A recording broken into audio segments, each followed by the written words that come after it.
Hello, আসসালামু আলাইকুম। আমি ফারজান ইসলাম রিমি চলে আসলাম শর্ট একটা ভিডিও নিয়ে। এই যে মায়ের হাতে রুটি পিঠা খাবো আজকে। এটা হচ্ছে আপনার আতপ চাল দিয়ে, আমাদের গ্রামের আলা চাল বলে। এই চালটা কিন্তু আমাদের ক্ষেতের ধানের চাল।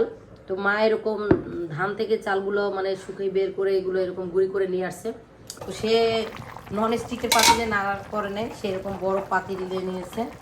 আর আমি আলু খেতে খুব একটা পছন্দ করি না, কিন্তু আমার মেয়ে আলু খেতে খুবই পছন্দ করে, এর জন্য মাংসের মধ্যে আলু দেওয়া হয়েছে।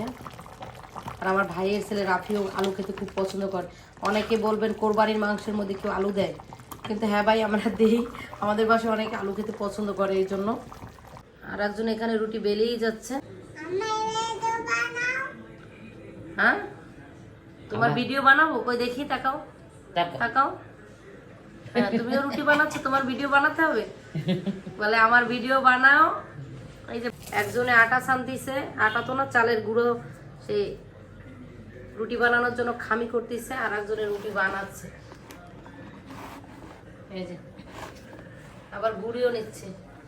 ওরে বাবা, ওরে বাবা, ওরে বাবা, দেখেন দেখেন।